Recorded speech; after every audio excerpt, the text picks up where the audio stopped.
Hey there, I'm Edith, with 60 years old. Today I revealed the truth of my daughter-in-law. I've changed the land that was in your name to mine. My eldest son's wife covertly changed the land I inherited from my late husband into her name. It's true that we've had our differences in the past, but I never imagined she would go as far as this. When I looked to my eldest son for help, he just stared at me with a cold gaze. "You always bully my wife, Mom. You're the worst. If you feel even a bit guilty, just gracefully give the land to my wife and show some sincerity by living out your remaining years as a housemaid." My son was on his wife's side. Just to be clear, I never intended to bully her. In fact, I felt like it was me who was being bullied. But in this situation, I didn't think anything I said would get through. Feeling it was pointless to argue, I decided to leave as my son's wife suggested. "So I should just leave, right?" I asked, to which she retorted, not crying in huh, "Pretending to be strong." But who is really pretending to be strong? What will happen after I leave? These two haven't realized it yet. My husband and I are both in our late 50s. We have 2 sons, both married and living away from home, so it's just the 2 of us now. We live in a rural area exactly like what you'd picture. It's inconvenient without a car to the nearest station, and there's hardly a bus service, only 1 per hour even during commute times, and none on Sundays or holidays. The only store around is a liquor store that's more like a general store. Our eldest son always hated this rural setting. He wanted to attend a more prosperous nearby high school, but ended up at a local agricultural school due to his grades. This led him to leave home as soon as he graduated. My eldest son married a woman he met while living in his dream city. Since then, he has continued to live in the city and seldom visits our family home. Even when they visited for their marriage introduction, it was just a few times with no other contact. As family, there are times when we can't avoid each other. Traditionally, the wives handle the family matters, even though there's not much social interaction. So whenever I had to meet my son's wife, I always had to go to her because she dislikes the countryside just as much. When I visit, they say, "You smell like the countryside," and spray deodorizer around me. At first, I didn't like it, but now I try to take it as a trivial matter. After all, our relationship is already distant, and I didn't want it to get any more awkward. Meanwhile, my younger son lives in a distant land due to his work. The town where my husband and I live is the same rural town where our younger son grew up, not much different from the countryside. My younger son says the drive isn't too bad and often visits us, showing concern for us. My younger son's wife is a very charming woman, easygoing in nature, and shares similar values with us. So our relationship with her is incredibly good. Amidst all this, my husband passed away while still in his late 50s. I was engulfed in sadness by this sudden misfortune. Before he died, my husband often said that his only wish was for me not to struggle and to live out the rest of my life well. After he's gone, he said that if the land and house that his ancestors had passed down became a burden or hindered my life in any way, I should prioritize my life first. In other words, he meant that once I inherit them, I can do as I please. While he was alive, he discussed this with our eldest son, who traditionally would inherit the land and house. But our eldest son, particularly his wife, vehemently rejected the idea, saying, "Why inherit useless countryside land when it's not prime city property?" So they opted for something else. The younger son also chose to inherit something other than the land and house. I later learned from my younger son that he thought it best for me to inherit the property because it was filled with memories of my husband and me. My younger son and his wife considered moving back to live with me, but it proved too much of a burden on his commute, so they gave up on the idea. Still, they've told me, "Don't struggle alone." If it ever becomes unavoidable, We'll welcome living together in the family home. I don't intend to sacrifice my sons' lives for the sake of the land and house. When the time comes, I'm prepared to make a clean break. So I ended up inheriting the land and house while my sons equally divided the rest of the property. After my husband's death, development in the neighborhood began, and the value of the land started to rise. I'm in my 60s now, but I still have the energy and enthusiasm to enjoy life in the countryside. Some people, disliking the development, moved even deeper into the mountains, and everyone has their own opinion about it. For me, if supermarkets and such are built nearby, I won't need to drive, and it seems like it could prevent family disputes over issues like giving up driving licenses in old age. Most importantly, if it reduces the worries of my caring younger son and his wife, I think development isn't all bad. Now I'm honestly excited about the prospect of a more convenient life. But I never imagined that my peace would be disturbed by an unexpected move from my eldest son's wife. As development progressed and rumors started about more bus services to the nearest station and a new high-rise apartment nearby, I got a call from my long-estranged eldest son. He said something like, "My job in the city didn't work out, and I ended up quitting." Trying to make a fortune in the city was a fleeting dream for someone born and raised in the countryside. I bluntly asked him what he really wanted to say. Then he said he wanted to move back and live in the family home. I asked, "So you mean you want to live together?" And he seemed to agree, but his answer was somewhat evasive. Just about a month ago, we had a family gathering for my husband's 3rd memorial anniversary. During that time, my eldest son kept complaining about the countryside smell, just as usual. I wonder what changed his mind. In the middle of our conversation, my eldest son's wife suddenly interrupted. "You live in such a lovely place.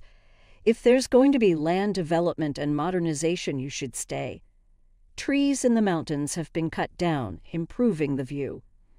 There have been rumors for quite a while about a large shopping mall coming to that area." My eldest son's wife, who never cared for this countryside land, now says it's a different story if the area becomes more livable due to development. The land and house my husband left behind are in a great location.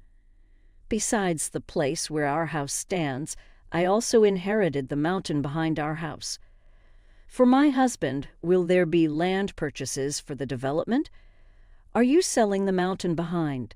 It seems my eldest son and his wife regret not caring about the countryside land before.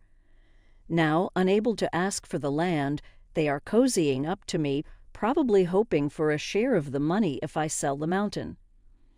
"Oh no, how could I?" "It's not really about the money, but about my husband," she said, with quite a bit of acting in her tone. I listened to her with skepticism, feeling like I was enduring a poor speech. To summarize, it seems true that my eldest son lost his job and is now unemployed. Their savings are so low that even next month's rent is in jeopardy. When I asked, "What about the inheritance you and your younger brother split?"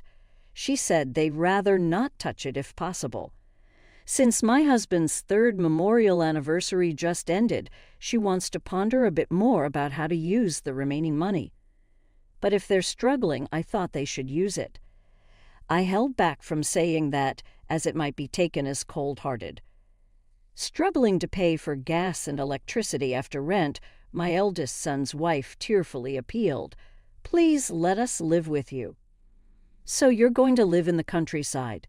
You, who always hated it and clung to city life, think you can manage here."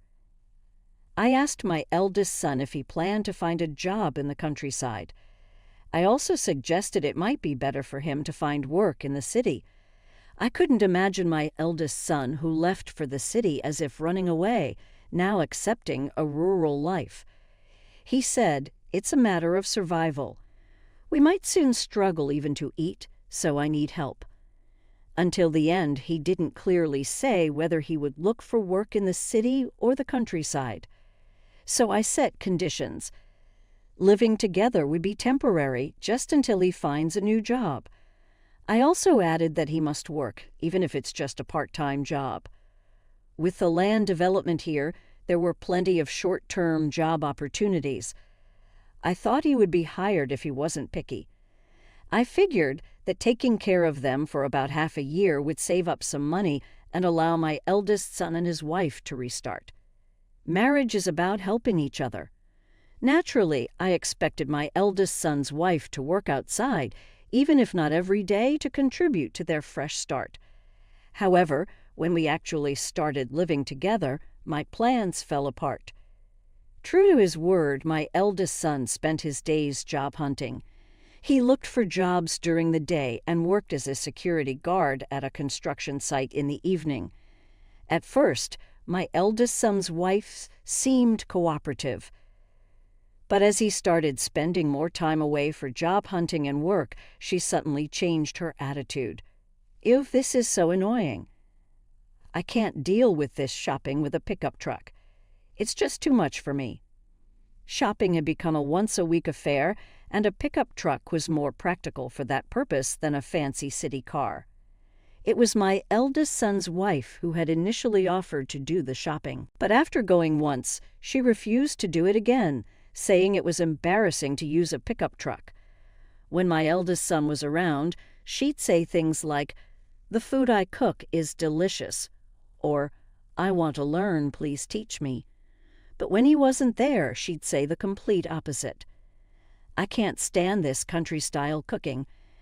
I want French cuisine. She called traditional home cooking annoying, and it was her turn to cook. One day, my eldest son's wife said she cooked dinner.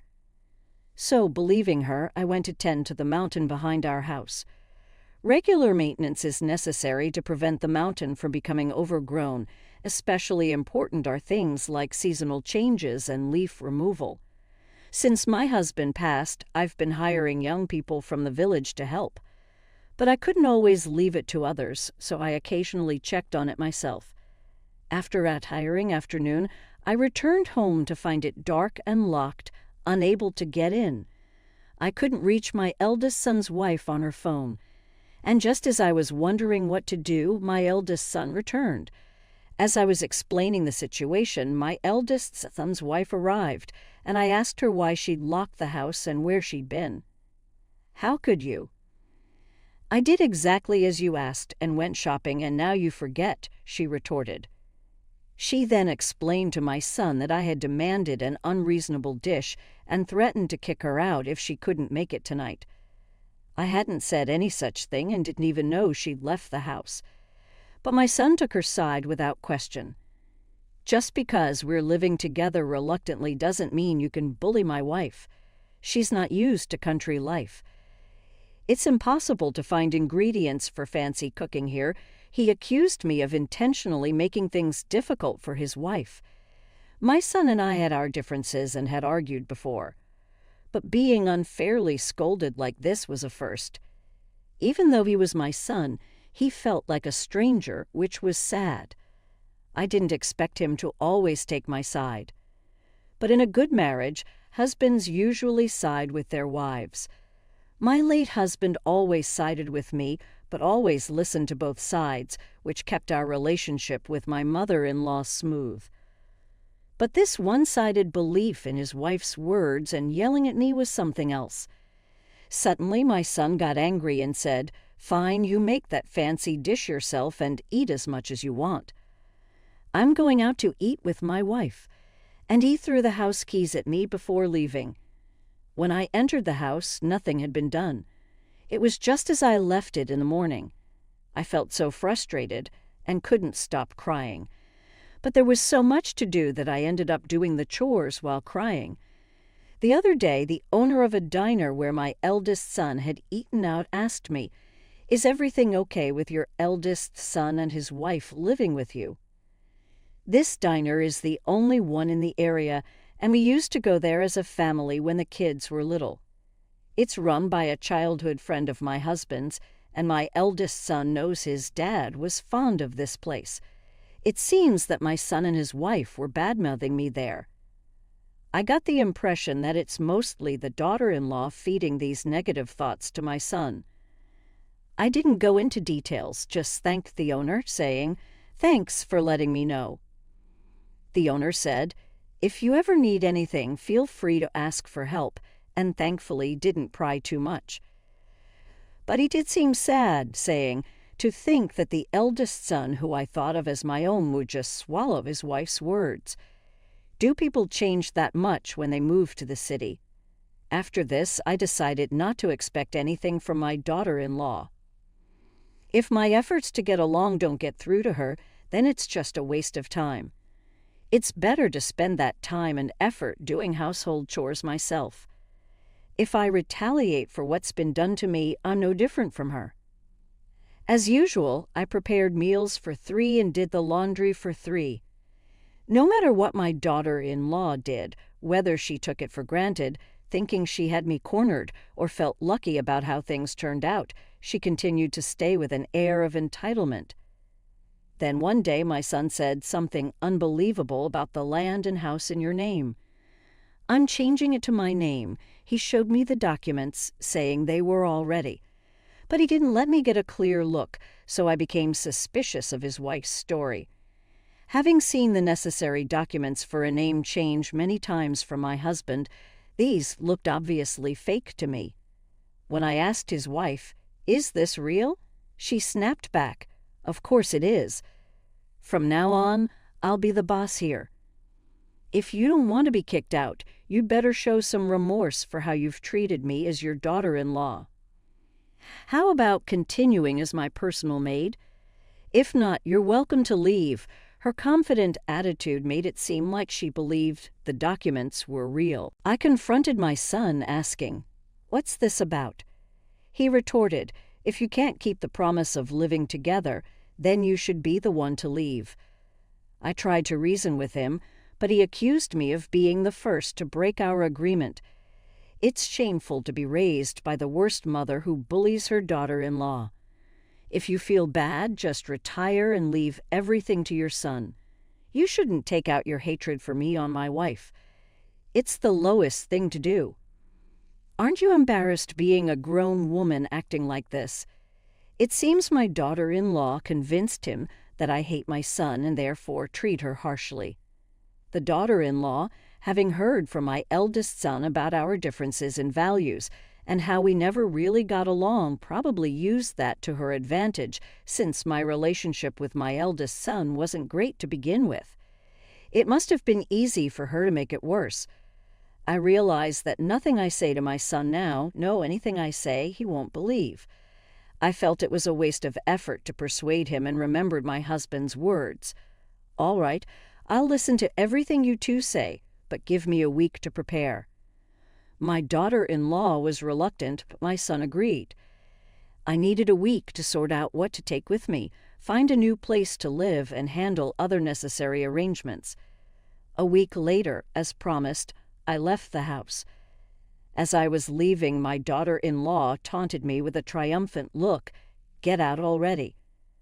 But without reacting, I left the house silently, taking a mental victory pose. This was the start of my counterattack.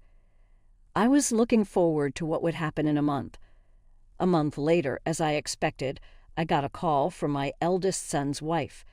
She was furiously excited, saying that she tried to sell the land immediately to get cash, but it was already under development and she was refused. She bombarded me with a tirade of angry words, screaming, "What did you do?"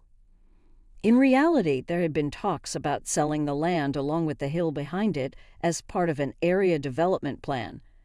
The condition was to sell them as a set. It was a welcome offer for me since managing the hill on my own was challenging. However, I had wanted to live a bit longer in the house I shared with my husband, so I had put the sale on hold. During this time, the issue of the house's aging came up. A relative who works in construction visited on my husband's death anniversary and mentioned concerns about the aging of the house, which had been in our family since my grandparents' time. It felt so large living alone in a house that once housed 3 generations. I couldn't deny feeling a bit lonely in it. I started to think that it might be good to sell it after my husband's 7th death anniversary. even if I rebuilt it, my sons were unlikely to live there. The company interested in buying the land and hill said the development would take years, so there was no rush. But living with my eldest son and his wife shifted my plans slightly, and I decided to sell before my husband's 7th death anniversary. The company even offered to bear the cost of demolishing the house and clearing the land, which was a relief. I couldn't stand the thought of my son's wife believing in a fake contract, taking over the land my husband left behind. I didn't want to yield it to her or my son, who blindly followed his wife without any doubt. I informed my second son about the situation and my decision. He said, "It's sad to lose the house of memories, but memories are in the heart, not in things, so don't worry." Furthermore, my second son and his wife had invited me to live with them. "We understand it might be hard to leave familiar surroundings, but our place is quite rural too, so you might like it."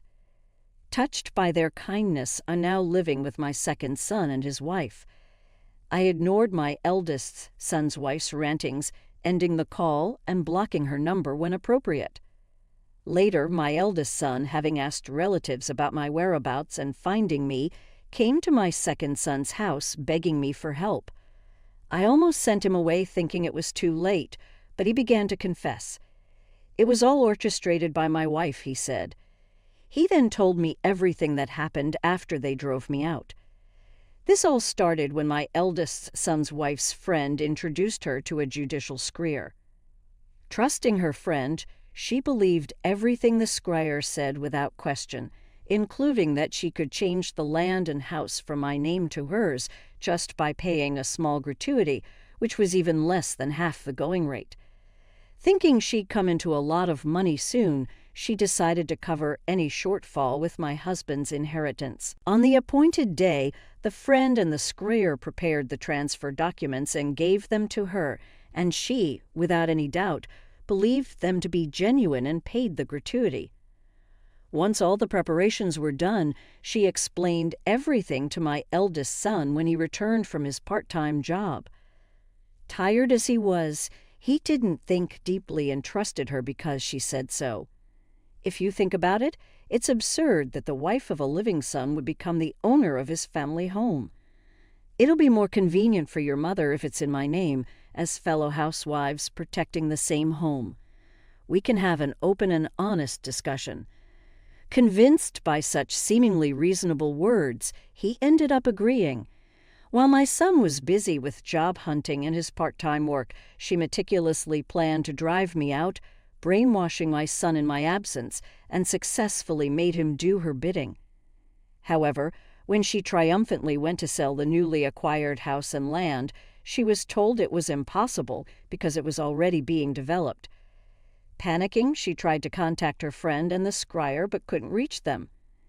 Eventually, their phone was disconnected, and when she contacted the friend's parents, they said they had disowned the criminal and didn't know their whereabouts.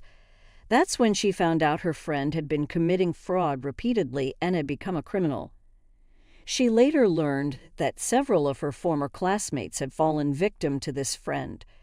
The friend would introduce former classmates to fake lawyers, accountants, and judicial scriveners, taking commissions from them. When my son's wife mentioned the land, she was introduced to someone playing the role of a scryer. Some victims had filed police reports, while others resigned themselves to considering it a costly lesson. But these people had homes to go back to even after losing money. For my son and his wife, it was more than just losing money. They lost their home and the inheritance. So their immediate concern was not about filing a police report, but how to deal with the situation. When I suggested they could rent an apartment since most of the inheritance should still be there, my son revealed that the cash card for the account where the extra money was deposited had been swapped, and all the money was withdrawn by the time they realized. They were literally penniless and begged me for help. With my son pressing his forehead to mine, apparently they were charged extra because the creation of the fake transfer documents was supposedly difficult. My son's wife went to withdraw the money with her friend, who likely stole the ATM pin. Then professionals can swap cards without being noticed. My son's wife, driven by short-term greed, lacked caution. Talking openly about the inheritance money probably made her an easy target. A little while ago, there had been warning messages circulating from my eldest son's wife's alma mater. They warned that some alumni were defrauding their classmates and juniors, advising everyone to be cautious about contacts or solicitations from people they hadn't been in regular communication with. But she had arrogantly dismissed it, saying, "Only fools fall for scams." I told them it was their own doing, driven by greed, and refused to help. There should still be some money that my son had saved from his part-time job, but he dismissed it, saying, "There's no way I saved any of that meager part-time job money." It all went to drinks with friends. Apparently, he had spent all the money he initially saved on going out drinking with his coworkers. "I'm not to blame for your lack of planning," I said, pushing my eldest son away once again as I was getting frustrated with his persistent pleading. My daughter-in-law from my second son's family came home, seeing her formidable presence. My eldest son might have felt a sense of danger and decided to leave. My daughter-in-law enjoys physical activities and recently started learning self-defense. She happened to return from her class just as my eldest son was there, and he got scared and ran off on his own. "I'm grateful for your timely return," I said to her, expressing my thanks. Later on, the eldest son and his wife started working as living staff at the diner run by my husband's childhood friend. However, they were soon kicked out for continually complaining about the low wages compared to the city. Do they not know how to repay someone's kindness? After that, nobody was willing to help them. One day, while living in cardboard boxes, they saw a new house being built on the land where our family used to live. My son's wife, in a fit of madness, broke into the house. "This is my land and house." "It was supposed to be mine," she ranted, squatting in the house, which led to her arrest by the police. When the police contacted me to take responsibility for her, I refused. She then started a silent protest, refusing to speak unless I came, even when the police asked for my help in persuading her. I refused. When they relayed that my son was asking for help, I said, "I have no obligation to help. Please just put him behind bars." When arrested, my son's wife claimed she was deceived by fraud. While it seems she was believed due to similar complaints, it didn't erase her crimes. The fraudsters, her friend, and the fake screer are still at large, and I heard that even if caught, the money they took won't be returned. It seems this ordeal has finally opened my son's eyes, not just about being swindled, but also about misusing the inheritance. The couple eventually divorced. My son, unable to find stable work, seems to be struggling, while his ex-wife, fed up with rural life, returned to the city and worked in a bar at the city's edge. However, she suddenly disappeared one day, apparently after accumulating significant debt. I've now officially started living with my second son and his family.